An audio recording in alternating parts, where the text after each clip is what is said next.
नमस्कार दोस्तों, आप देख रहे हैं मेरा भाईंदर न्यूज और मेरा नाम है हिना। आज हम पहुंचे हैं मनसे नेता संदीप राणे जी के पास में। उनसे जानेंगे कि किस तरीके से हमारे मेरा भाईंदर में डेवलपमेंट हो रहा है। नवंबर में चुनाव हुए थे, उसके बाद में रिजल्ट आया था, लेकिन इन एक साल होने को है, कितना डेवलपमेंट हुआ है, कितने सारे काम हमारे नेता कर रहे हैं और कहाँ कहाँ पर जनता आखिरकार अफसोस कर रही है। रोड की हालत वैसी ही है, मेट्रो का काम वही अटका पड़ा और कहीं ना कहीं पानी की समस्या वैसी ही है। तो आइए जानते संदीप राणे जी से कि उनका क्या ओपिनियन है। सबसे पहले तो बहुत बहुत स्वागत आपका। नमस्ते नमस्ते। मेरा पहला सवाल ये है सर कि सरकारें आती हैं, सरकारें जाती हैं, लेकिन रोड की स्थिति वही रहती है। हर बारिश में वैसी रोड मिलती है। लोग बोलते हैं हम बना रहे हैं और कहीं ना कहीं हमारे आईएएस ऑफिसर को बैठा के बोला जाता है कि ये नहीं बना रहे हैं। तो हमारे नेता क्या कर रहे हैं, क्या कहना आपका? देखिए, सबसे पहले मैं मीरा भाईंदर की जनता है उनको मैं विनंती करना चाहता हूँ कि अभी तक जो हुआ वो बहुत हुआ। अभी इसके बाद में आपको सतर्क रहना है, क्योंकि बहुत सारे जुमले, वादे, कस्में, वादे वगैरह बहुत हुए, लेकिन बार बार हर एक साल में ये जो रास्ते की जो तकलीफ है दिन ब दिन बढ़ती जा रही है। अब ये सीजन में तो ऐसा प्रॉब्लम हुआ है बारिश के सीजन में कि गणपति देखते रहेंगे। अब गणपति आज खड्डे में से जा रहे थे, नवरात्रि खड्डे में से हो रहा था। किसी का ध्यान नहीं है, ये किसी को सीरियसनेस नहीं है। मीरा भाईंदर के आयुक्त हो, आईएएस ऑफिसर है, उनका ऐसा हुआ है कैंची में जैसे पकड़ते ना वैसी उनकी परिस्थिति हुई।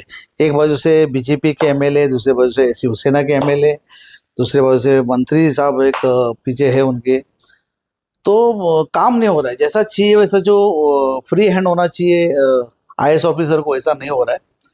और मीरा भाईंदर में आप देखते रहे कि नरेंद्र मेहता साहब हो, बहुत बड़े बड़े दावे हैं। जब ये गीता जी आमदार थे जब तो उन्होंने बहुत बड़े आंदोलन किए थे, वहाँ पे रोड भरो, ऑफ रोड गाड़ी चला के वगैरह सब आंदोलन किए थे, लेकिन अभी खुद होने के बाद में भी उसका प्रॉब्लम सॉल्व नहीं हो रहा है। इनको काम करने की इच्छा नहीं है, टू बी वेरी फ्रैंक मैं आपको बोल रहा हूँ, इनको काम करने की इच्छा नहीं है। इनको खाली टेंडर अपना मिलना चाहिए, टेंडर के माध्यम से पैसा आना चाहिए।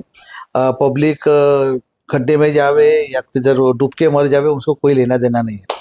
और खड्डे जैसी चीज, मेरे जैसा कार्यकर्ता जब एमएमआरडीओ को अगर फोन करता है, जय कुमार वाले को फोन करता है, तो खड्डे बुझ जाते हैं। तो ये तो एमएलए, इनके पास तो अथॉरिटी है, लेकिन उनको बुझाने नहीं चाहते। इनको खाली टेंडर का राज करना। जो मीरा भाईंदर में एक टेंडर की जो संस्कृति लगी हुई है ना, तो संस्कृति उनको चलाना है बस, टेंडर।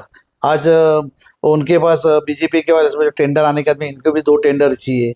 इसके बीच में फंसे हुए आईएएस ऑफिसर, काम नहीं हो रहा है, मेरा जाहिर आरोप है। और ये खुद के लिए खड्डा खोद रहे हैं। आपके माध्यम से मैं बताना चाहता हूँ उनको, ये खुद के लिए खड्डा खोद रहे हैं। क्योंकि पब्लिक का अगर आप टैक्स के माध्यम से पैसा ले रहे हो, टैक्स के मामले से आप उसको अगर टैक्स नहीं भरोगे तो उसको पेनल्टी लगा रहे हो, उसका घर जब्त कर रहे हो, सील कर रहे हो, उसका मुआवजा अगर पब्लिक को नहीं मिला तो उसका फिर फायदा क्या है? आज बहुत बड़े बड़े दावे, कस्में वादे इतने हुए कि लोग अभी कंटाल गए। लोगों को अभी इसके ऊपर विश्वास ही नहीं है। आज हम लोग जैसे कार्यकर्ता के पास महाराष्ट्र में सेने के बाद देखने का नजरिया अलग है। लोग आज हमारे पास से बहुत अलग एंगल से देखते। भले हमारा सीट नहीं है कुछ भी, हमारा ऑपोजिशन के पार्टी में हमारा उसका स्थान है जी। आज आवाज उठाने का काम हम लोग ही कर रहे हैं। पानी हो, गटर हो, बिजली हो, जो भी है हम लोग ही आवाज उठा रहे। तो मुझे इनके ऊपर से लोगों को विश्वास उड़ गया है। आज कितने भी जुमले दे, लेकिन पब्लिक इनके ऊपर भी विश्वास उड़ गया। पब्लिक को भी सतर्क रहना चाहिए, आपके माध्यम से नहीं करना चाहिए। लेकिन सर आपको कहीं ना कहीं नहीं लगता है कि जब इलेक्शन आता है तो जो पब्लिक है, आम जनता भी है, वो भी हिंदू मुस्लिम ये सब टॉपिक्स पे जाके वोट देती है। वो उस टाइम नहीं सोचते कि ये रोड नहीं बन रहा है, पानी नहीं आ रहा है, हमें दिक्कत हो रही है। क्या सोचते हैं आप इस पे? वही ना जुमलागिरी है, मीडिया के सामने आने के बड़े बड़े दावे करने का, फिर हिंदू मुस्लिम ये वो सब करके। तो अभी पब्लिक अभी समझ गया। देखो अभी क्या, मैं आपको फिर से एक बार बोल रहा हूँ कि पब्लिक को अभी गटर, बिजली, पानी ये सब चाहिए। अभी इसे सब कंटाल गई, अभी पब्लिक को इसमें इंटरेस्ट नहीं है। और मुझे लगता है अभी नेता जो है ना, अभी वो बोलते हैं ना सीजनड हो गए। अभी उनको अपना अपना पेट भरना है, अपना लड़का, अपना बीवी, अपने बहू कैसे एमएलए बनते, उनके लिए प्रॉपर्टी क्या बनाया जाए, ये सब उनका कैलकुलेशन है। बाकी जात धर्म ये सब अभी वो उसका एक पार्ट हो गया है। पब्लिक को भी समझ गया, पब्लिक अभी सतर्क है। आपके माध्यम से मैं कहना चाहता हूँ तो नेपाल जैसी स्थिति लग रही है 1001% नेपाल जैसा परिस्थिति आने का भी बस कुछ ही दिन है वो बचे हैं अभी। और मैं आपको बता, जिस जैसी परिस्थिति होगी ना, ये आमदार खासदार है रोड पे घूमेंगे नहीं। आपको मैं बोलना चाहता हूँ, रोड पे घूमेंगे नहीं। पब्लिक जो इनको जो जैसा जो हाथ जो पब्लिक के साथ में हुआ ना उससे भी खराब हालत इनकी करेगी, ये आपके माध्यम से मैं कहना चाहता हूँ। सर आपने टेंडर का कहा कि टेंडर जब भी निकलता है तो कुछ बीजेपी को चाहिए, कुछ जो हमारी शिवसेना पार्टी है उनको चाहिए, तो फिर जब आप देखेंगे कि किसी की डेथ हो जाती है मान के चलिए रोड पे, तो लोग कॉन्ट्रैक्टर से भी हाथ उठा लेते हैं कि नहीं कॉन्ट्रैक्टर को पकड़े। तो ये किस चीज का, आप ही आपके ही वो कॉन्ट्रैक्टर है कहीं ना कहीं और आप उन पे ही फिर सवाल उठाते हैं। नहीं, कॉन्ट्रैक्टर में तो कॉन्ट्रैक्टर की हालत बहुत खराब है, आपको मैं बता रहा हूँ। कॉन्ट्रैक्टर जब उसको टेंडर मिलता है ना 1 करोड़ रुपया का, तो उसको 30 लाख को तो बांटने में जाता है। जी क्या काम करेगा बताओ ना, कौन से उसको शेष का काम करेगा, ये तो अंडरस्टैंडिंग है, लोगों को समझ में नहीं आ रहा। जब आप देखेंगे कि एमएलए लोग जो है, बीएमसी के ऑफिसर हो, एमएमआरडी के ऑफिसर हो, एमएसआरडीसी के हो, एमबीएमसी के हो, इनका कमीशन अगर 30% जाता रहेगा तो कौन सा क्वालिटी का काम मिलेगा, क्या आप भी सोच सकते हो। तो कॉन्ट्रैक्टर की उसके अंदर कोई गलती नहीं, कॉन्ट्रैक्टर परेशान है। कॉन्ट्रैक्टर हमारे माध्यम से भी, हमारे जब कांटेक्ट में आते हैं, जब भी उनका एक ही कहना रहता है, सब एक तो पैसा टाइम पे देते नहीं है, ऊपर से इनको एडवांस में देना पड़ता है। जो भी हमारे जो एमबीएमसी है, एमएमआरडी है, एमएसआरडी, इनको एडवांस में पैसा जाता है, उसके बाद में काम चालू करने का इनका प्रोसेस होता है। तो मुझे लगता है कि टेंडर के माध्यम से बहुत बड़े पैमाने में भ्रष्टाचार हो रहा है, कॉन्ट्रैक्टर त्रस्त है। और मैं फिर से एक बार कहता हूँ कि नागरिकों को दिशाभूल करने का काम ये लोग कर रहे हैं। फिर से एक बार कहता हूँ, नेपाल जैसी परिस्थिति बस अभी कुछ दिनों में ही आएगी, ये आपको माध्यम से। सर टैक्स पेयर अपना टैक्स टाइम पे दे रहे, नहीं देते हैं तो उन पे लोग पेनल्टी लगाते हैं। घर का टैक्स हो गया, रोड टैक्स हो गया, हर तरीके से टैक्स वसूला जा रहा है। तो ऐसा क्यों हो रहा है सर कि रोड नहीं बनाया जा रहा है? एक ही दिक्कत है लोगों की कि रोड नहीं बनाया जा रहा है। हमारे चैनल पे भी सर 20 लोग कम से कम वीडियोस भेजते, बोलते यहाँ का रोड नहीं बन रहा है, वहां का रोड नहीं बन रहा है। अभी ऐसा हो गया कि जब आप वीडियो डालोगे तो ही रोड बनेगा, आपके जैसे नेता जब जाके कंप्लेन करेंगे तो ही वो लोग वहां का रोड बनाएंगे। ऐसे बहुत सारे रोड है जो लोग कंप्लेन नहीं कर सकते तो लोग रोड नहीं बनाते हैं। इस पे क्या कहना आपका? देखिए, एक भ्रष्टाचार का माध्यम है। आपको मैं बताऊं, नगर पालिका हो या एमएमआरडी हो, एमएसआरडीसी हो, इनको जब हम लोग आवाज उठाते हैं ना, जब इमीडिएट देखो कोई मंत्री आते रहेंगे तो इमीडिएट रोड बन जाता है। कोई चीफ मिनिस्टर आने दो या कोई यहाँ के पालक मंत्री आने दो, इमीडिएट रोड बन जाता है। उसके अंदर टेंडर है, आप ख्याल में रखिए। इमरजेंसी ना, इनके हाथ में ऐसे कुछ कायदे हैं कि इमरजेंसी में वो लोग फंड यूज कर सकते हैं और इमरजेंसी में वो रोड का काम किसी भी कर देते हैं। उसके अंदर बहुत बड़ा पैमाने पर भ्रष्टाचार। तो ये भ्रष्टाचार करने का एक माध्यम है। जितना आप लेट करोगे ना, जितना पब्लिक उधर करेंगे हम लोग, जैसे हम पार्टी अगर आवाज करेंगे तो इमीडिएट लोग कॉन्ट्रैक्ट फाइनल करेंगे, फिर वो भ्रष्टाचार का माध्यम उनका खुला होता है। तो ये सब चल रहा है मीरा भाईंदर में। भ्रष्ट अधिकारी नाम में देता हूँ आपको मैं, कि दीपक खाम्बित, संभाजी पानपट्टे, ये जो सब बेटे ना, बड़े बड़े डाकू लोग है ये लोग। ये लोग है ना, ये लोग गल्ला जो है ना महाराष्ट्र के, अपने जो मीरा भाईंदर महानगर पालिका, उसके जो टैक्स का जो पैसा है ना, ये लोग के खिस्से में जा रहा है, मेरा जाहिर आरोप है। और इनके अगर ये हरिश्चंद्र है ना तो मेरे पे गुना दाखिल करके बीता, मैं एक लाइव में बोल रहा हूँ। अगर ये लोग हरिश्चंद्र तो मेरे पे गुना दाखिल करके बता रहे। आज इनके संपत्ति, आज ईडी का ये जो इंक्वायरी लगाएंगे ना इनके ऊपर, पहले जेल में जाएंगे ये लोग। जैसे वसई के आयुक्त गए ना, वैसा नंबर इनका भी आने वाला है जल्दी। तो मैं आपके माध्यम से मैं कहना चाहता हूँ कि इनके ऊपर ईडी का रेड गिरना चाहिए और इंक्वायरी होनी चाहिए। इनकी संपत्ति, इनके भाई के पास क्या है संपत्ति है, उनके वाइफ के नाम पे कितना है, भतीजा के नाम पे कितना है, उसके बहू के नाम पे कितना है, ड्राइवर के नाम पे कितना है, ये सब इंक्वायरी होनी चाहिए। जब ये सही रिश्ते आएंगे, तो आएंगे नहीं तो भ्रष्टाचार का पैसा 2-2, 25-25 हजार करोड़ के मालिक है, 5-5 हजार करोड़ के मालिक है। तो इनका जो पैसा आया किधर से? बहुत बड़े बड़े इनके किधर इन्वेस्टमेंट है, मुझे सब मालूम है, वक्त आने पर वो भी बोलूंगा मैं। लेकिन सबसे बड़े भ्रष्टाचारी डाकू लोग ये लोग हैं। मतलब जनता का पैसा इनके जेब में जा रहा है, 1001 टक्का। मैं फिर से एक बार कह रहा हूँ, अगर आप हरिश्चंद्र हो, मेरे पे गुना दाखिल करो जी, मैं रिकॉर्ड पे बोल रहा हूँ। सर हाल ही में पानी को लेके आप लोगों ने आंदोलन किया था, उसमें सर और पार्टियां नहीं दिखती, मतलब सिर्फ मनसे ही नहीं है जो कि विपक्षी पार्टी, बहुत सारी पार्टियां से, लेकिन वो उस टाइम पे नहीं दिखते। इलेक्शन के टाइम पे जनता को सब लुभाने की कोशिश करते, लेकिन जब उनकी दिक्कत होती है तो कोई विपक्षी पार्टी आती नहीं है सामने। क्या कारण लगता है? बस उसको मालूम है, इलेक्शन में जुमलागिरी करने का, पैसा देने का और चुन के आने का जी, ये तो काम है। बीजेपी का काम क्या है? ये तो काम है। नरेंद्र मेहता जो है बहुत बड़े बड़े दावे किए थे, 6 महीने में पानी लेके आऊंगा। किधर है पानी जी? नल में पानी लाऊंगा ऐसा बोले थे, लेकिन नल तो उधर ही है, लेकिन पानी तो आया नहीं। सूर्या प्रकल्प के नाम से करोड़ों का भ्रष्टाचार हो रहा है। सूर्या प्रकल्प मतलब ये भ्रष्टाचार का गढ़ है। कोई टेक्निकल आदमी उनके पास नहीं है पानी का नियोजन करने के लिए, कोई प्रॉपर इंजीनियर नहीं है, कोई प्रॉपर उसके पास किसी के पास स्टेटस नहीं है कि उधर क्या चल रहा है। अब दिन भर दिन भ्रष्टाचार हो रहा है, दिन भर दिन इनके पाइपलाइन फूट रही है, वहाँ पे पाइपलाइन फूटने के माध्यम से इनको शट डाउन करने का, वहाँ पे क्या बिल बन रहा है, किसको पैसा जा रहा है, स्टैम्प प्रतिबंध को जा रहा है या एमआईडीसी को जा रहा है, कुछ तालमेल नहीं है। ये सब भ्रष्टाचार का गढ़ ऐसा मैं मानता हूँ। सूर्या डैम का पानी इसे 5 साल पहले 6 साल पहले से मैं सुन रहा हूँ कि आ रहा है करके, लेकिन आने के टाइम कितने प्रोजेक्ट जो बड़े बड़े नेता लोग के जो लग रहे हैं ना, वो पानी किधर जा रहा है, वो बहुत बड़ा प्रश्न लोगों के सामने है। तो इसके लिए जो सूर्या से जो पानी आ रहा है, हीरानंदानी जैसे प्रोजेक्ट है वहाँ पे, वियंग जैसे प्रोजेक्ट है वहाँ पे और बड़े बड़े लोधा के प्रोजेक्ट है वहाँ पे, तो पानी किधर जा रहा है ना, ये बहुत बड़ा प्रश्न जनता के सामने। तो मुझे लगता है इसके भी इन्वेस्टिगेशन होना चाहिए, लेकिन इच्छा नहीं है इनके काम करने की। पानी इधर तक आते आते किधर जाएगा ना, कोई गारंटी नहीं उसका। जी सर, हमने अभी हाल ही में हमारे आमदार का बर्थडे था, तो उसमें हमने देखा कि कई जगह पे मेट्रो मैन करके लिखा हुआ था। तो बहुत सारे लोग मेट्रो मैन अपने आप को बुला रहे हैं, कोई शिवसेना का हो गया, भाजपा का हो गया। आपकी नजर में क्या लगता है कौन मेट्रो मैन है? हालांकि मेट्रो तो अभी तक बनी भी नहीं है। मेट्रो भ्रष्टाचार मैन होएगा ना तो वो लोग है, मैं बोलता हूँ। मेट्रो में कितना बड़े पैमाने पे भ्रष्टाचार किया वो लोग ने, रोड के अंदर माध्यम से आप देखेंगे मेट्रो वाले को काम देने के बाद साइड का जो रोड होता है कितना टेंडर निकला, तो रुपया का चीज का टेंडर 5 रुपया निकला, या रुपया में से वो लोग ने कितना खाया कितना, ये इसका इन्वेस्टिगेशन होना चाहिए। मेट्रो भ्रष्टाचार मैन ऐसा इनको नाम देना चाहिए। मेट्रो के माध्यम से बहुत बड़े पैमाने पर भ्रष्टाचार हुआ है। मेट्रो को लगकर जितने भी आजू बाजू उनकी प्रॉपर्टी, खुद के 7-11 के नाम पे जो प्रॉपर्टी है, वो प्रॉपर्टी क्यों रुका के रखा आपने, उसके पीछे भी बहुत बड़ा राज है। जय कुमार इनका टाइप है दोनों का, ख्याल में रखिए, झगड़ा के यहाँ पे करने का, लेकिन उधर फंडिंग भी हो रहा है एक तरीके से।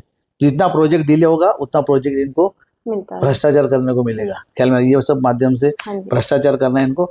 मेट्रो बैन वगैरह सब कुछ नहीं है, नील है टोटल। थोड़े दिन में आपको समझ में आएगा। जिस दिन पब्लिक, फिर से एक बार बोल रहा हूँ, नेपाल जैसी परिस्थिति आएगी ना, सभी इनको मेट्रो मैन वगैरह सब निकलेगा बाहर। मैं आपके माध्यम से कहना चाहता हूँ। सर, उत्तन एक हमारा ही एरिया है, लेकिन कहीं ना कहीं उधर हमारे नेता दिखते नहीं है। इनके कार्यक्रम मीरा भाईंदर में दिखते हैं, लेकिन उधर कोई उनके कार्यक्रम भी नहीं होते। उधर के लोगों को पूछने भी नहीं जाते क्या स्थिति में है, क्या उधर का रोड बन रहा है, क्या डेवलपमेंट, किस चीज की उनको कमी हो रही है। डंपिंग ग्राउंड जिसको लेके सर कहीं ना कहीं गीताजन ने भी प्रोमिस किए थे कि वो हटा दिए जाएंगे, नरेंद्र मेहता ने भी किया था कि जब मैं एमएलए बन जाऊंगा वो हटा दिया जाएगा, लेकिन अभी तक वो स्थिति वही की है। सर, अगर आप वहां से गुजरते होंगे, तो मैं जब गुजरी तो मैंने देखा वो जो स्मेल आती है वहां पे कितने परिवार रह रहे हैं, लेकिन क्या आपको लगता है इनको ये चीज दिखाई नहीं दे रही है? नहीं, इनको सब दिखाई देता है, क्योंकि फिर से मैं बोल रहा हूँ, फिर से भ्रष्टाचार है उसके अंदर। वो जो डंपिंग स्टेशन है वहाँ पे कम से कम 5-6 कंपनी काम कर रही है, अलग अलग हिसाब से, मॉडल के हिसाब से। 5 कंपनी का तालमेल नहीं है। अंदर जो डंपिंग से माल जाता है वहाँ पे आप देखेंगे सीसीटीवी फुटेज बंद है। वहाँ पे जो वजन काटा है उसके अंदर भ्रष्टाचार है। वहाँ पे अंदर जाएंगे आप, विदाउट ट्रीटमेंट वहाँ पे माल डंप किया जाता है। मैंने खुद पकड़ा है, रेड हैंडेड, रात को 2 बजे 2:30 बजे आके, विदाउट एनी ट्रीटमेंट वो माल वापस फिर से उधर डंप किया जाता है। क्योंकि ट्रीटमेंट करेंगे तो प्रोसेस लगता है, क्योंकि इनको वजन बढ़ाने का, आप समझो मेरी बात, इनको वजन के हिसाब से वहाँ पे भ्रष्टाचार करना है। सीसीटीवी फुटेज बंद है। गाड़ी जितने भी इनके पास डंपिंग की जो गाड़ी, उनके गाड़ी के फिटनेस नहीं है इनके पास। जो भी कॉन्ट्रैक्टर है उसका कोई मॉनिटरिंग नहीं है। जो भी कॉन्ट्रैक्टर आता है वो अंदर क्या काम कर रहा है कोई भी साफ उधर देखने के लिए नहीं जाता है। सीसीटीवी फुटेज के माध्यम से भी नहीं देख सकते, इसी परिस्थिति है वहाँ पे जो काम करते हैं आप देखते रहेंगे कि आप जाइए कभी वहाँ पे, अचानक जाइए वहाँ पे, सुपरवाइजर जैसे कैटेगरी के लोग वहाँ पे काम करते हैं, लेकिन इंजीनियर कैटेगरी का उधर आदमी नहीं है। बहुत बड़े पैमाने पे भ्रष्टाचार डंपिंग के नाम पे हो रहा है। और ये वापिस मिली भगत, ये दोनों एमएलए हो या एमपी हो, इनका ध्यान अगर वहाँ पे होता तो बहुत बड़े पैमाने पे वहाँ पे जो आप बोल रहे हैं ना, बहुत दुर्गंध आती है, तो वो आएगी ही नहीं, क्योंकि जब प्रोसेस ही नहीं हो रहा है वहां से तो दुर्गंध आएगी ना। सर, डंपिंग ग्राउंड शिफ्ट करने की भी बात कर रहे थे। शिफ्ट क्या करेंगे और क्या प्लानिंग क्या है, आप बताइए ना, प्लानिंग क्या है? आप खाली उनको बोलो टेंडर निकालने के, तो सब देखो आ जाएंगे, सब पार्टी के लोग आ जाएंगे वहाँ पे टेंडर के नाम से। लेकिन अभी नहीं आ रहे, क्योंकि पब्लिक को वहाँ पे तकलीफ हो रहा है। आज पब्लिक को तकलीफ जितना ज्यादा होगा उतना पब्लिक भागेगी, इनका फायदा है, क्योंकि प्रॉपर्टी इनको लेना है। आज वहाँ पे मेट्रो जा रहा है, कार शेड जा रहा है, वहाँ पे अभी सीलिंग चालू हो जाएगा, बराबर है, तो प्रॉपर्टी कौन लेगा? ये लोग ही लेंगे ना। जब पब्लिक को जब तक हैरेस नहीं करोगे ना, जब तक पब्लिक भागेगी कैसे? झाड़ तोड़ने का जो अभी वो लोगों ने ये किया है, जी अगर आप बड़े बड़े प्रोजेक्ट के माध्यम से आप बराबर घुमा के लेते हो, लेकिन वो आपको झाड़ ही तोड़ना है, आपको वहां पे आजू बाजू की जगह कब्जा करने की है। सॉल्ट डिपार्टमेंट का भी एनओसी मिलने का चालू हो गया इनको जी डेवलपमेंट के नाम पे। जी अभी वहां पे बिल्डिंग बनेगी, बड़े बड़े टावर बनेंगे वहां पे। सर, वेस्ट में भी अभी घर बनाए जा रहे हैं। कई लोग एडवर्टाइजमेंट भी करे, कितने सारे पेज है। पहले वो बोलते थे कि नहीं वहां पे साल्ट पेन है, अभी साल्ट पेन नहीं हो दिख गया, रहे खुल हैं। गया, अभी सब प्रॉपर्टी नॉर्मल हो इनकी, गया। सब इनकी मिली भगत है। मतलब ये बना। ये प्रताप सरनाइक मेरे बहुत अच्छे दोस्त है, जी नरेंद्र मेहता भी मेरे बहुत अच्छे दोस्त है, लेकिन ये जो कर रहे हैं ना बहुत गलत काम कर रहे हैं। इनका कार्य पद्धति के ऊपर मेरा ऑब्जेक्शन है। जी आपकी विजन बहुत है, आपके आपको आपको यहाँ पे शंघाई बनाने का है, आपको यहाँ पे डेवलपमेंट होना चाहिए, मॉल बनना चाहिए, बड़े बड़े टावर्स बनने चाहिए, लेकिन इनके बनने चाहिए, जी दूसरे के नहीं। आप ख्याल मेरे को मैं क्या बोल जी रहा हूँ, हाँ टावर्स इनको बनाना है। किसी को क्लस्टर के नाम पे बहुत बड़ा जी यहाँ पे ये चालू है। बहुत डुप्लीकेट बिल्डर मार्केट में घूम रहे, एग्रीमेंट बना रहे फॉल्स कमिटमेंट देके। जी ये लुकआउट किसका है? आप लोग पालक हो, अब ये शहर के आप लोग गार्डियंस हो। आपको उसका पब्लिक को घर कैसा मिलेगा? डिलेबरेटेड कंडीशन में आप कोई भी बिल्डिंग को डिक्लेयर करने के बाद में उसका फॉलोअप कौन करेगा? एक बार नगर पालिका में नोटिस देने के बाद नगर पालिका आपको डिलेबरेटेड कंडीशन का धोखादायक इमारत घोषित करता है, उसके बाद में उसको 4 साल के बाद में उसको बिल्डिंग आपकी बहुत एकदम सुरक्षित है करके उसको सर्टिफिकेट मिलता है। जी ये क्या चीज लगा के रखा है? ये मॉनिटरिंग ये लोग का नहीं। उसका कारण ऐसा है कि अंकुश नहीं है लोग के ऊपर, जो नगर पालिका के ऑफिसर उसके ऊपर अंकुश नहीं। टाउन प्लानिंग में कितना बड़े पैमाने पर भ्रष्टाचार चालू है। जी कितने मीरा रोड में इनलीगल बिल्डिंग्स बन रहे हैं आज भी। जी 6 माले का टावर है, तो 8 माला बना रहे, किसी का ध्यान नहीं है। तो टाउन प्लानिंग के माध्यम से टाउन प्लानिंग का जो ऑफिस है ना, वो भ्रष्टाचार का गढ़ है मीरा भाईंदर में। सर, कहीं ना कहीं देखा जाए तो रोड नहीं बनते, पानी नहीं आ रहे, ये सब लोग आईएएस ऑफिसर हम यानी कि हमारे आयुक्त पे थोप देते, तो क्या इनकी कुछ जिम्मेदारी नहीं बनती? क्योंकि जनता ने इनको चुना है, इनको वोट दे के वो लोग लाए कि हमारे लिए कुछ करेंगे, लेकिन ये लोग बैठ जाते, उनको भी बगल में बैठा लेते, मीडिया के सामने उनको ही सुनाया जाता है और वो चुपचाप सुनते रहे। तो आपको क्या लगता है, पूरी गलती आयुक्त की है या नेता की भी है? नहीं नहीं, नेता लोग की गलती है इसके अंदर। आयुक्त तो बेचारा क्या करेगा? अगर समझो उसको नौकरी बचाना है। जी आज शर्मा जी है जो अपने आयुक्त है, बहुत अच्छा आदमी है। मैं जी उसको मतलब मैं उनका जो बैकडेटेड आप जाओगे ना तो आपको बहुत अच्छा कार्यकाल उनका, लेकिन उसकी कैची में आपको फिर से बोल रहा हूँ, कैची में पकड़ा जैसा हो गया उनका। एक वजह से शिवसेना, दूसरी वजह से बीजेपी। जी बीजेपी वाले बोल रहे हैं हमारे पास देवेंद्र फडणवीस साहब है, यहाँ पे बोल रहे हैं हम लोग एकनाथ शिंदे साहब के साथ में मंत्री है, तो काम ही नहीं हो रहा लोगों का। आज जी देखिए आप क्या हो रहा है, बहुत बड़े प्रकल्प है मेरा भाईंदर में, लेकिन प्रॉपर चैनल किधर है? जी लोगों को स्मशान भूमि के लिए लोगों को तरसना पड़ रहा है। जी स्मशान भूमि जो लोग अंतिम संस्कार करने के लिए वहां पे जाते हैं, उसके लिए तकलीफ है लोगों को। है बताइए ना, क्या इक्विपमेंट्स आपके पास? जी आज जब मुंबई में जाओगे तो बहुत बड़े बड़े इक्विपमेंट्स लगे वहां पे। एम्बुलेंस है यहाँ पे 100 एम्बुलेंस खड़ी है, लेकिन उसका मेंटेनेंस नहीं हो रहा जी है। फायर ब्रिगेड का मेंटेनेंस नहीं हो रहा है, फायर ब्रिगेड का है सायरन नहीं बज रहा है। जी आज कोई भी आप 108 पे फोन करो तो 108 वाला फोन नहीं उठा रहा है। ऐसी परिस्थिति, अगर जो मूलभूत सुविधा एम्बुलेंस जैसी जो सुविधा, मॉर्चुरी, मीरा भाईंदर में जो मॉर्चुरी था, मॉर्चुरी आदमी मरने के बाद में उसको फ्रीजर में रखते, वो इंतजाम करने के लिए भी महाराष्ट्र निर्माण सेना ने आगे आए।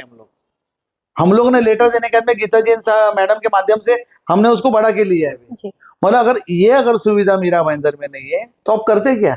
खुद का पेट इनका बहुत चालू, इनके पास एफएसआई टीडीआर बहुत है दोनों के पास। जी प्रताप सरनाइक साहब के पास और नरेंद्र मेहता साहब के पास बहुत बड़े टीडीआर है इनके पास, जी लेकिन काम के बारे में ना थोड़ा पब्लिक आज भी वंचित है। आपके माध्यम से मैं बताता सर, कहीं ना कहीं आप देखेंगे तो लोग बोलते हैं कि मीरा भाईंदर बहुत ज्यादा डेवलपमेंट हो गया, लेकिन यहाँ की 90% जो युवा है सर, वो बॉम्बे में जाके काम कर रहे हैं। डेली वो वही लोकल ट्रेन से जा रहे हैं, लटकते हुए जा रहे हैं, लटकते हुए आ रहे हैं। तो किस तरीके का डेवलपमेंट है जब यहाँ का युवा ही सर बाहर जाके काम कर रहा है?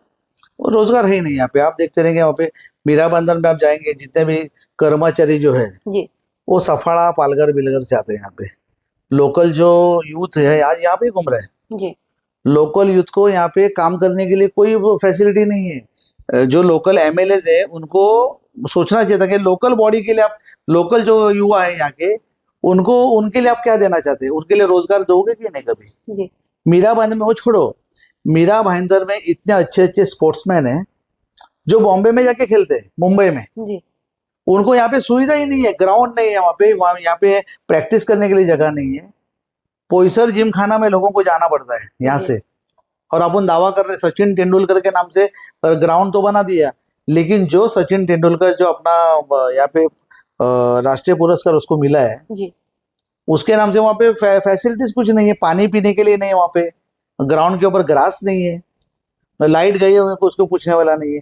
मैंने आंदोलन करके मैंने वो बनाया, फिर क्या बड़े बड़े दावा करके क्या मतलब क्या है?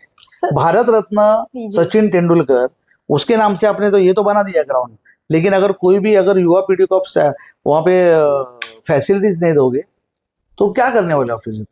जी। इसके अलावा और इससे क्या बड़ा उदाहरण हो सकता है, बताइए ना मुझे। सर यहाँ पे आईटी कंपनीज ने एक दो आपको कॉल सेंटर्स दिख जाएंगे, वहीं आप दहीसर में जाते हो तो वहाँ पे भी रोजगार है, बोरीवली में जाओगे आप वहाँ पे भी रोजगार है। तो जो यहाँ के जो यूथ अभी ग्रेजुएशन करके निकल रहे हैं वो लोग वहाँ जॉब करने के लिए जा रहे हैं, वही ट्रेन में सर लटकती हुई हालत है, ट्रेन की स्थिति बदली नहीं है, डेली कोई ना कोई किसी ना किसी की डेथ तो होती ही है वहाँ पे। तो क्या लगता, क्या आपको नहीं लगता कि यहाँ पे इनको जो ये लोग प्रॉपर्टीज बना रहे हैं तो इनको आईटी कंपनीज को यहाँ लाना चाहिए जिससे कि यहाँ पे रोजगार बढ़े? क्या सोचना है आपका? 100% मैं आपको बता, मेट्रो जो बन रही है ना, जी। मेट्रो में स्थानिक भूमिपुत्र को स्थान दो ना। जी। आज वहाँ पे बहुत बड़े इंजीनियर्स, हाउसकीपिंग, ये बहुत बड़े वहाँ पे क्लर्क है, टिकटिंग है, ये सब बहुत बड़े बड़े पोस्ट वहाँ पे निकलने वाले। स्थानिक भूमिपुत्र को प्राधान्य दो ना, उसके अंदर मौका दो ना। ये लोग नहीं, वो नहीं करेंगे। जी। इनको 2 लाख 5 लाख रुपए देके कैसे भर्ती करने का ना, वो इनका माइंडसेट है। मेरा भाईंदर महानगर पालिका में नगर पालिका के अधिकारी और कुछ कामगार से ना 2-2 3-3 लाख रुपए भर के झाड़ू मारने में भर्ती कर रहे हैं। आपको शायद मालूम होगा, मालूम नहीं। 2-2 3-3 लाख रुपया। अब विचार करो, स्थानिक भूमिपुत्र यहाँ पे घूम रहे और पालघर बोईसर यहाँ से वहां से लोग आ रहे हैं और यहाँ पे 3 लाख रुपए देके भर्ती कर रहे हैं। यहाँ पे उनकी भी सैलरी सर 15-18 हजार वही है, और पेमेंट टाइम पे नहीं है। वो बेचारा क्यों दे रहा है 3 लाख रुपया मालूम है आपको? वो बेचारे का शादी नहीं हो रहा है तो बीएमसी का कम से कम टी शर्ट डाल के तो उसका बेबी को बताना पड़ेगा कि बाबा मैं नगर पालिका में काम कर रहा हूँ, हो रहता है कॉन्ट्रैक्ट में काम जी कर रहा है। वो बताने के लिए कि मैं बीएमसी में काम कर रहा हूँ, एमबीएमसी में, और मेरा शादी हो जाएगा, मैं घर पाल पोस के अपना परिवार को ये करूंगा। ऐसी उनकी भूमिका, बेचारे मजबूरी से कर रहे। सर आप इस बीच में आप लोगों ने किया था जहाँ पे उनको पेमेंट नहीं मिल रहा था टाइम से। सर इतना पैसा आ रहा है, रोड नहीं बन रहा है, पानी नहीं दे पा रहे, एटलीस्ट वो जो काम कर रहे हैं उनके पास में उनके पेमेंट भी नहीं दे रहे, पैसा जा कहाँ रहा है सारा? वही सब इनको ही मजा कर रहे हैं ना। जो अधिकारी है वो अपना कमीशन लेके छुट्टा हो जाता है जी। कॉन्ट्रैक्टर काम करे या नहीं करे, अभी इनका स्टाइल क्या है काम करने का, मोडस ऑपरेंडी 3 महीने का पगार नहीं देने का, 2 महीने का पगार देने का नहीं। अगर हमने जैसा आदमी कोई चिल्लाया तो 1 महीने का पगार दे दिया जी। लेकिन सर आप भी कितनी बार चिल्लाने जाएंगे? वही उनको इतनी चमड़ी जाड़ी होगी नहीं इनकी, अभी इनको कुछ फर्क ही नहीं पड़ रहा है। तो मैंने बीच में आपको आपके माध्यम से मैंने न्यूज के बारे में ऐलान किया था कि पहले आपका पेट भर लो जी। जो आमदार खासदार एमएमआरडीए एमएसआरडीसी और एमबीएमसी के अधिकारियों को मैंने एक सूचना दी थी, पहले आपका पेट भर लो जी। आपके बीबी बच्चे चाचा भतीजा जिसका पेट भरने का भर लो। जिस टाइम आपको लगा ना कि अभी हमारा पेट भर गया उसके बाद भी जनता का काम करो जी। ये मौका बोलने हमारे दूसरे पास कोई पर्याय नहीं, हमारे पास दूसरा कोई मौका ही नहीं हमारे पास बात ही करने का। तो मेरा कहने का ये मतलब है भ्रष्टाचार कितना करने का ना, इसका भी एक लिमिटेशन है। हाँ, आदमी के 2000 करोड़ हो गया, 50 करोड़ हो गया, 100 करोड़, उसके बाद में भी आपका पेट नहीं भर रहा है। जो गवर्नमेंट ने आपको चुना है वहाँ पे काम करने के लिए वो काम नहीं हो रहा है। आपका परिवार का आप काम कर रहे हो जी। आप कितने अधिकारियों को भी बताओ, उसका चाचा भतीजा गांव से मंगा के या लोगों ने बुला के यहाँ पे काम पे रखा है, उसको काम नहीं करते लेकिन उसका पगार चालू है जी। तो ये सब चीज गलत काम जो हो रहा है ना, ये मॉनिटरिंग काम करने का तरीका किसका है? ये एमएलए और एमपी का जी। लेकिन एमएलए का ध्यान ही नहीं है वहाँ पे। खाली आएंगे, जब एमएलए आएंगे उसके पीछे अधिकारी आएंगे, फाइल में थोड़ा वो नोट डाउन किया, काम हो गया। सर कहीं ना कहीं आप देखेंगे तो इंस्टाग्राम फेसबुक पे इनकी फोटोज पड़ जाती है, हम आज यहाँ गए थे, आज हमारा यहाँ पे स्वागत हुआ, लेकिन काम कुछ नहीं दिख रहा है सर। एक तरीके से इन्फ्लुएंसर नहीं लगते आप लोग कि मतलब 1001% मैनेज है, टोटल मैनेज। मैं तो बोलता देखो काम करने जैसे हम लोग काम करते हैं रोड पे, मैं तो अधिकारी आपके सामने बात कर रहा हूँ जी। मैंने जितना हमारा महाराष्ट्र वन सेना का सभी कार्यकर्ता जो आप देखेंगे ना, नगर पालिका में सबसे ज्यादा महाराष्ट्र वन सेना का काम आपको लेटर दिखेगा। उसका कारण हमको अंदर से एक ये देखो, पैसा कमाना ना एक अलग प्लेटफॉर्म है, जी कितना कमाना ना उसका भी एक अलग लिमिटेशन है, बराबर है। आप लोगों के लिए क्या देना चाहते हो ना, ये बहुत जरूरी है। जी आज लोगों के लिए आप है हो, बराबर है ना। आप लोगों के लिए हो तो लोगों का काम होना चाहिए। भले मैं तो बोलता 100% किधर भी आपको रिजल्ट नहीं मिलेगा, 50% तो करो, जी 25% तो करो। लोगों को देखने दो ना कि हाँ बाबा ये मेरा नगर सेवक है, ये काम कर रहा है। जी आज देखिए आप कोई भी नगर सेवक का रोड पे नहीं दिख रहा है, क्योंकि उसको मालूम है, वो उसको कॉन्फिडेंस है कि जिस दिन इलेक्शन लगेगा ना, बीजेपी के एमएलए नरेंद्र मेहता साहब पूरा पैसे से लेके पूरा मैनेज करके जीत जाएंगे हम लोग, जीत जाएंगे। बेफिक्र है, जी कोई प्रॉब्लम नहीं है उनको। क्योंकि नागरिक अभी क्या है, अभी समझ गए, नागरिक अभी बहुत होशियार है नागरिक। और मैं चाहता हूं कि नागरिक अभी सतर्क रहे, क्योंकि आने वाले दिनों में जब इलेक्शन आएगा तो आपका कौन और पराया कौन, इतना खाली आप देख लीजिए। क्योंकि पानी के माध्यम से, रोड के माध्यम से लोगों को अभी समझ गए। जी अभी जो 2014 में अपने, मैं फिर से एक बार बोल रहा हूँ, जब से अपना देश आजाद हुआ 2014 में, हाँ जी 2014 में अपना जब देश आजाद हुआ, हमारे मोदी साहब के ऊपर बहुत बड़ी जिम्मेदारी थी और बहुत बड़ा विश्वास था कि लोगों ने विश्वासघात किया, ऐसा मेरा जाहिर आरोप है। जी नरेंद्र मोदी साहब ने जो दावे किए थे, मैं काला धन लाऊंगा, ये धन लाऊंगा, हर एक आदमी के खाते में 15 लाख रुपया रहेगा, गया कहाँ पे? सब पैसा उनके पास ही गया, ऐसा मेरा आरोप है। जी तो जितने एमएलए वगैरह है ना, ये लोग सब जिन उनकी संपत्ति उस दिन 2014 में और आज 2025 है, सबकी संपत्ति गिनी, बड़ी है सबकी। सबकी बड़ी। जी पब्लिक तो तकलीफ में ही है, आज नागरिक उधर के उधर ही है। जी लोगों को आज स्कूल नहीं है मीरा भाईंदर में, जी लोगों को हॉस्पिटल नहीं है। अच्छा, इसके लिए नहीं है कि इनके खुद के हॉस्पिटल है, जी स्कूल इसके लिए नहीं क्योंकि इनके खुद के स्कूल है। इनको बनाना नहीं है कुछ भी, ऐलान करना है 14 माले का बेड, जी कैंसर हॉस्पिटल। यहाँ पे टेम्बा हॉस्पिटल में अगर वही अगर खर्चा 14 माले का बिल्डिंग का खर्चा टेम्बा हॉस्पिटल में करे ना, एनएसयू नहीं है अपने पास। जी जो बच्चे लोग सीरियस होने के बाद में जो केज में रखते हैं ना, वो नहीं है। जी अब मॉर्चुरी अपने पास नहीं है, अपने पास डॉक्टर, डेंटल का डॉक्टर नहीं है, आँख का डॉक्टर नहीं, आँख के डॉक्टर के लिए आपको थाना जाना पड़ता है। जी क्या स्थिति बना के रखा है मीरा भाईंदर का। अब आरोग्य दे नहीं सकते हो लोगों को वॉकआउट हॉस्पिटल या तो भक्तिवंत हॉस्पिटल में जाना पड़ता है, वहाँ पे 5-5 लाख रुपया, 10-10 लाख रुपये बिल नहीं आता है। लेकिन सर सब लोग नहीं जा सकते, नहीं जा सकते ना, उतना तो वही तो फाइनेंशियल सामान्य लोग क्या करेंगे, वही जरूरी है। जी आज सामान्य लोग के पास कोई पर्याय नहीं है। आज आप टेम्बा हॉस्पिटल में जाओ, सीधा डायरेक्ट ये चिट्ठी लो, डायरेक्ट शताब्दी किधर, शताब्दी किधर है, कांदिवली में, जी बराबर है। अच्छा, वसई विरार के लोग है ना, उनको भी ये जब हर एक जगह पे भ्रष्टाचार।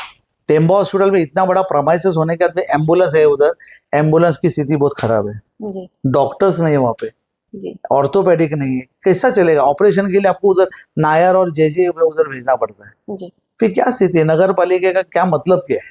और सर कहीं ना कहीं टेम्बा हॉस्पिटल में आपने नाम लिया तो वहाँ पे सर गंदगी भी बहुत है, वॉशरूम की स्थिति वही उसको साफ नहीं करते, और जो डॉक्टर का जो बिहेवियर है पेशेंट्स के प्रति वो भी सर बहुत बेकार है। बहुत सारे उनके कंप्लेंट्स आते हैं कि बीमार हैं लोग, लेकिन उनसे भी वो लोग अजीब तरीके से सर बात करते हैं, अलग तरीके का फ्रस्ट्रेशन वो लोग मरीजों पे निकाल रहे हैं। क्या जगह है मरीजों पे उनको फ्रस्ट्रेशन निकालने की? मैं फिर से इसका, इनके ऊपर अंकुश एमएलए लोग का नहीं है। जी टेम्बा हॉस्पिटल है राज्य सरकार का जी स्कीम है, जो हॉस्पिटल है। जी आज इनका उनके ऊपर अंकुश रहना चाहिए। कोई भी डॉक्टर या उधर जो भी फैसिलिटी नहीं है ना, ये एमएलए लोग का काम है। जी कोई लोकल बॉडी का इसका कोई हस्तक्षेप नहीं है मीरा भाईंदर महानगर जी पालिका का।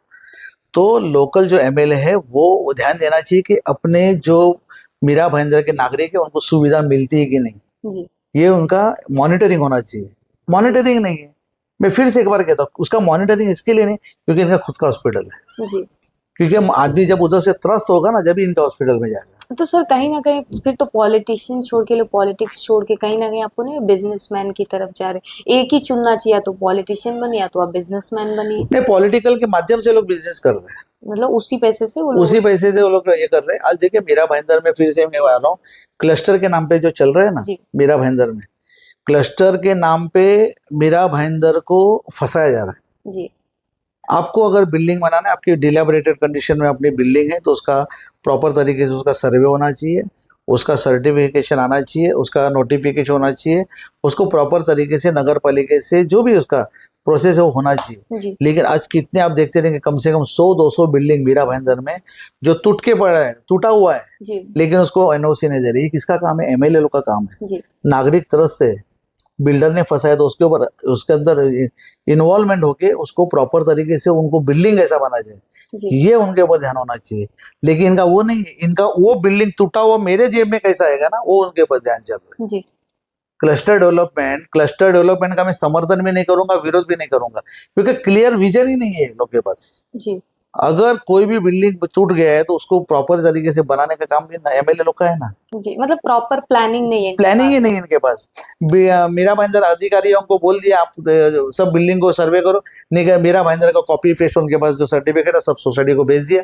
वो बिल्डिंग का स्टेटस क्या है, वो आदमी लोग का कहना क्या है, उनका अपील में जा रहे हैं कि नहीं कुछ आज ये कि मीरा भाईंदर की परिस्थिति बहुत खराब है।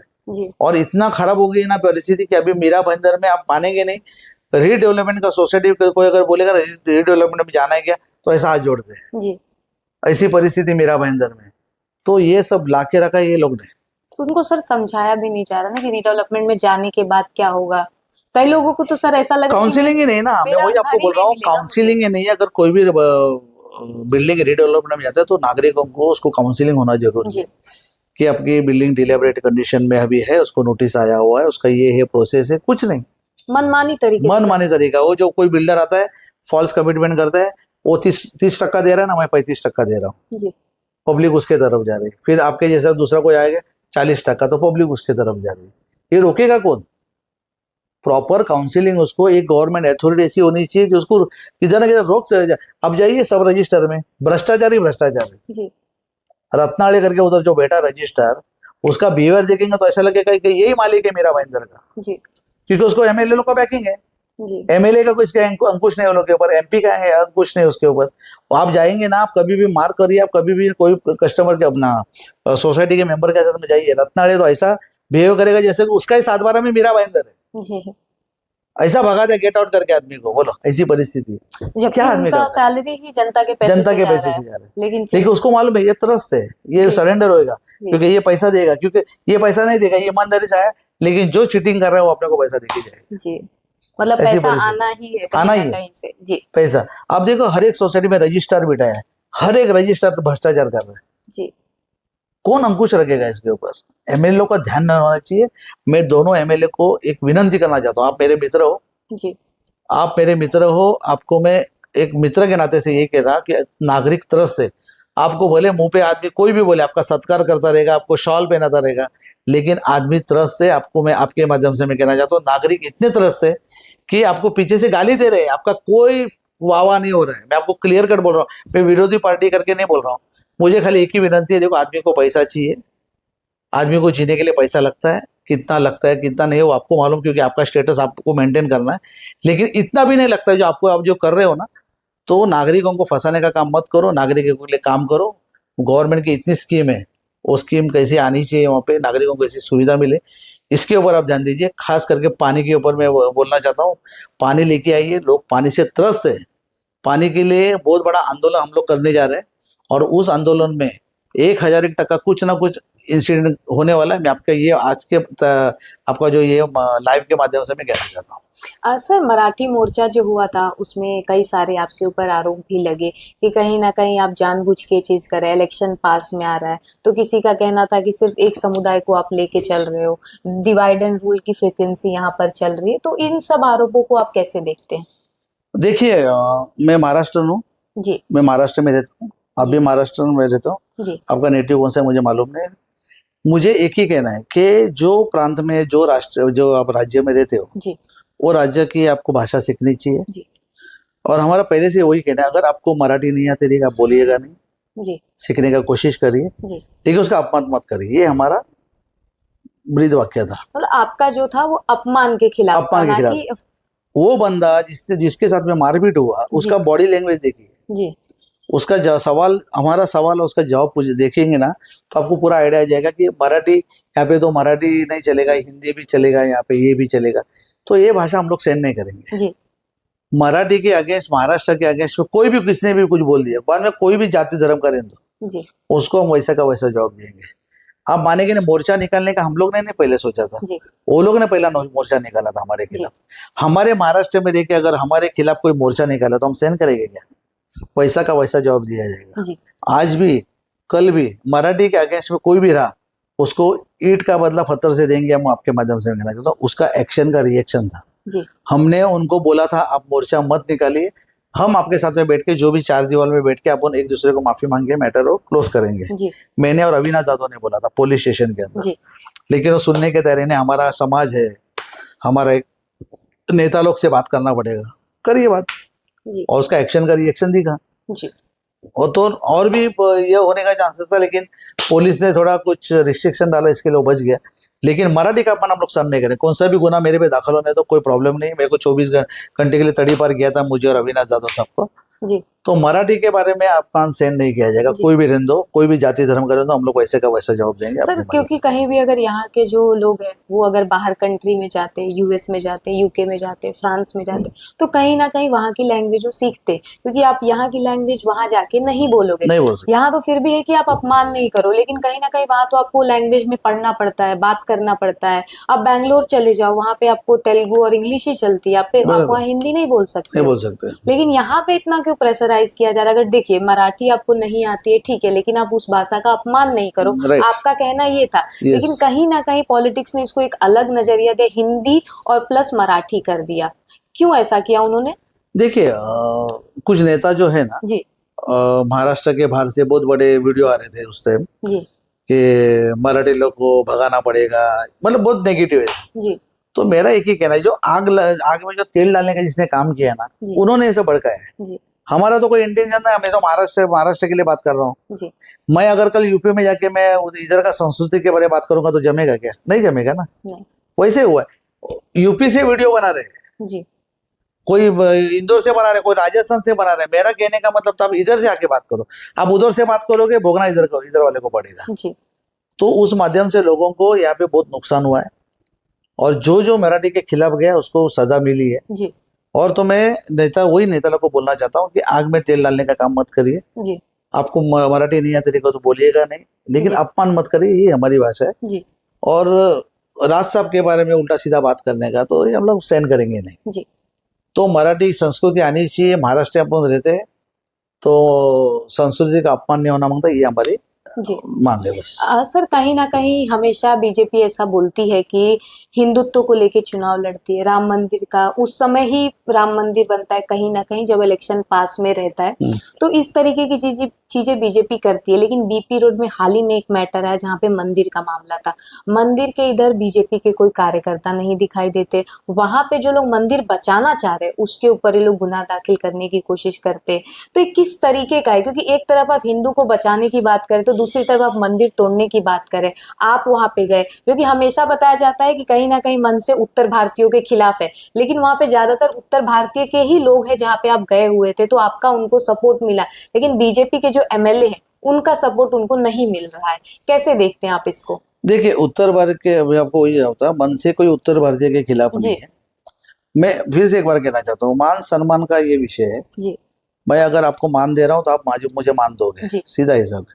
अच्छा, रही बात उधर हनुमान मंदिर की, हनुमान मंदिर के जो भक्त लोग हैं वहां पे, जी मेरे बहुत अच्छे मित्र है सब, जी यादव पांडे जो भी है, जी मेरे बहुत अच्छे मित्र हैं। और यूपी से जो ज्यादा करके जो मेरे दोस्त भी यूपी वाले हैं, जी गुजराती मारवाड़ी ये सब है।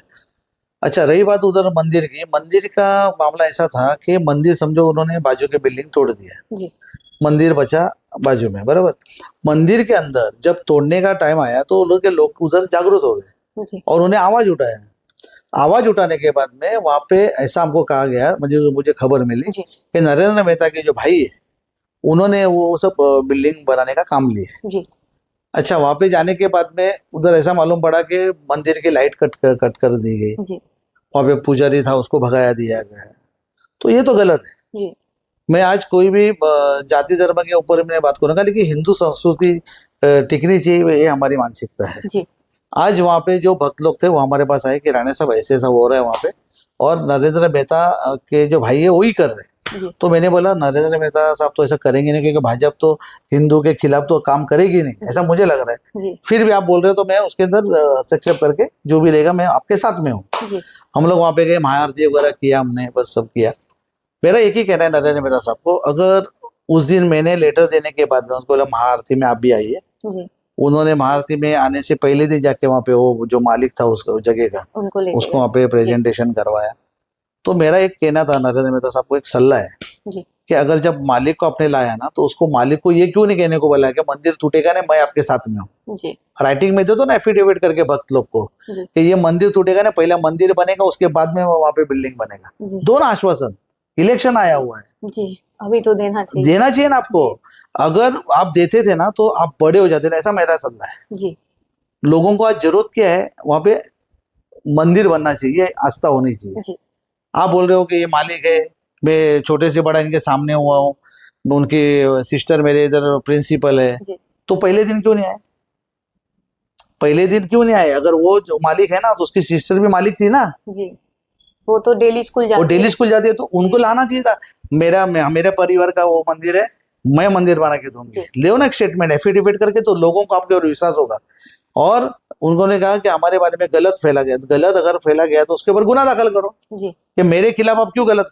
जो मेरा कहना का ये ही था, जो पुजारी को किसने दम दिया जी उसके ऊपर गुना दाखिल होना चाहिए, जिसने लाइट कटिंग किया उसके ऊपर गुना दाखिल होना चाहिए। हमारी मांग है, हम लोग कल पुलिस स्टेशन जा रहे हैं उसके लिए। जी तो मेरा कहने का मतलब है कि जो मालिक उसी दिन क्यों नहीं आया, बराबर 8-10 दिन के बाद 25 दिन का कैसा वो होगा। बोलते हैं इंदौर गए हुए थे। हाँ तो इंदर के तो उसकी सिस्टर थी ना वहाँ पे, जी वीडियो कॉन्फ्रेंसिंग में हो सकता है ना। जी आज वर्ल्ड से आप किधर भी बात करो, जी हो सकता है। नरेंद्र मेहता साहब को उसके ऊपर अधिकार था ना जी कि भाई काम कर दो, वीडियो वहां से बना, ऐसा क्लेरिफिकेशन दे पब्लिक को, मैं दिखा रहा हूँ यहाँ पे, जी खत्म हो गया मैटर। उसमें क्या है, वो खाली गोल गोल घुमा के उसने उधर बात की, मैं छोटे से यहाँ पे बड़ा हुआ हूँ, ये सब डायलॉग लोगों को नहीं चाहिए, जी लोगों को आश्वासन चाहिए। लेकिन सर उस दिन जब आए हुए थे 25-30 लोग, मीडिया वाले भी आए थे, सब लोग हुआ, उसके बाद भी जो मीडिया के भी लोग थे उन्होंने उनसे जो भी था लिया उनका बाइट, लेकिन उनसे नहीं पूछा गया सर जो उतने दिन से, सर 1 महीने का कार्यक्रम है, 1 महीने से चल रहा है, डेली वो लोग आरती करते हैं, जिसकी भी वहाँ पे श्रद्धा है, लेकिन सर जो मीडिया भी है उनसे नहीं पूछ रही कि उनका क्या आखिरकार कहना है, क्यों आखिरकार वो इनके खिलाफ है, क्योंकि सर संगठन हमेशा बीजेपी का प्रचार करता है, आरएसएस हो, बजरंग दल हो, Absolutely. कोई भी हो, सब लोग उनके ही प्रचारक है, उनके लिए ही काम करते हैं जब भी इलेक्शन होता है, लेकिन जब उनको जरूरत पड़ रही है सर तो ये लोग कभी भी खड़े होते हुए नहीं दिखाई देते। तो वही बोला ना, ये सब देखो क्या है, इस सिचुएशन के हिसाब से इनको चलना है। जी जैसे हम लोग ने बोल दिया हम लोग आपके साथ में हैं, कि जी हमने कभी देखा क्या, वो यूपी वाले हैं, वो गुजराती है, कहीं मारवाड़ी, हमने नहीं देखा ना। जी मैं आ गया ना वहाँ पे, जी हमारा तो हमने हमारे पास जब भी आए वो लोग तो हमने एक ही बात बोला कि मुझे बताओ क्या हुआ है, तो उन्होंने बोला कि नरेंद्र मेहता हमको कॉपरेट नहीं कर रहे, जी तो ना मैं आपके साथ में हूँ। जी और मेहता साहब को मैंने उधर इस आरती में इसलिए बुलाया था कि लोगों के दिल में जो भ्रम है ना वो निकल जाए। जी प्रताप सरनाइक साहब को भी बुलाया था मैंने, और नरेंद्र मेहता साहब को बुलाया था मैंने, लेटर दिया मैंने ऑफिस में, रिसीव लेटर। जी तो मैं प्रताप सरनाइक का समझ सकता हूँ, चलो महाराष्ट्र के मध्य किधर भी समझो दौरे में कह देंगे, मेहता तो आ सकते थे। जी अच्छा, मैंने वो लेटर के अंदर खास करके वो भी लिखा है, आप भी आइए और आपके कार्यकर्ताओं को भी बोलिए वहां पे आने के लिए। उधर 10-20 भी कार्यकर्ता जाते थे तो मैं समझता था, लेकिन कोई आए नहीं। उसका मतलब कितना सीरियसनेस है और कितना दुगलागिरी है ना, ये सामने आ जाता है। तो मुझे नरेंद्र मेहता साहब को विनंती है कि मंदिर के बारे में भेदभाव नहीं, मुझे उसके अंदर राजकारण कुछ करना नहीं है, जी लेकिन मंदिर बनाने के लिए अगर कुछ भी अगर मेरी मदद लगी तो मैं उनके साथ में हूँ। जी मंदिर के ऊपर अगर किधर अत्याचार हुआ, किधर अन्याय हुआ, जी या कोई भक्त के ऊपर कोई गलत अगर कुछ कोई कार्रवाई हुआ, तो संदीप राणे और महाराष्ट्र सेना उनके साथ में है। जी। मैं आपके माध्यम से निवेदन सर मेरा आखिरी सवाल ये है कि कहीं ना कहीं यहाँ के जो युवा हैं वो ड्रग्स जैसी चीजों में घुसते जा रहे हैं, तो जो पुलिस भी है सर वो उन लड़कों को पकड़ती है जो कि कंज्यूम कर रहे हैं, जो बेच रहे हैं उनके पे इतनी कार्रवाई नहीं होती है सर, क्या कहना है आपका इस पे? फिर से मैं उसके ऊपर आ रहा हूँ। इसके लिए जो लॉ एंड ऑर्डर जो मेंटेन करने का काम है एमएलए लोग कर रहे थे। जी एमएलए लोग ने जो उसके अंदर एक प्रॉपर पोजीशन, जो पुलिस, जो यहाँ पे नार्कोटिक्स वगैरह जो डिपार्टमेंट है जी उसके साथ में जॉइंट मीटिंग लेके वहाँ पे कैसे रोका जाए इसको, जी इसके ऊपर ध्यान देना चाहिए। जी तो ये लोकल बॉडीज जो है वो एक्टिवेट होगी ऑटोमेटिक, लेकिन एक्टिवेशन हुआ नहीं, वो हो नहीं रहा है यहाँ पे। जी उसका कारण ऐसा है ना कि मॉनिटरिंग नहीं होने से क्या होता है, ये क्रिमिनल दिन ब दिन बढ़ते जा रहे हैं। आज मीरा भाईंदर सबसे बड़ा हब है, जी सबसे बड़ा हब है ये ड्रग्स के मामले में। जी आप कॉलेज के लिए बैक रोड जाइए, दोनों सब जितने बैक रोड है ना, सब जाए, सब जगह पे जाएंगे, उसका यही पोजीशन खराब है। जी पुलिस लोग की एक लिमिटेशन है। पुलिस लोग को जब तक क्या होता है, भले पुलिस के हाथ में अथॉरिटी बहुत है, जी लेकिन कभी कभी पुलिस कार्रवाई करने की जाती है, उसको रोका भी जाता है जी कुछ पॉलिटिशियंस के माध्यम से, ये मेरा आदमी है, ये है, वो है। तो पुलिस को भी अंकुश होना बहुत जरूरी है, लेकिन ये एमएलए जो लोकल एमएलए जो अपने गार्डियंस है जी नागरिकों के, उनको एक्टिवेशन होना पड़ेगा और इधर सामने लाना पड़ेगा। पुलिस बहुत अच्छे, अभी जो दीक्षित साहब है जी बहुत अच्छा काम कर रहे हैं, जी और राहुल चौहान। चौहान साहब है वो बहुत अच्छा काम जी कर रहे हैं उसके ऊपर। मुझे लगता है पब्लिक भी अभी अवेयरनेस के माध्यम से लोगों के सामने आना चाहिए, और नगर पालिका हो, पुलिस प्रशासन हो, खास करके फिर से मैं एक बार बोलता हूँ, एमएलए लोग का मॉनिटरिंग नहीं है, ये जी मेरा जाहिर हो रहा है। जी।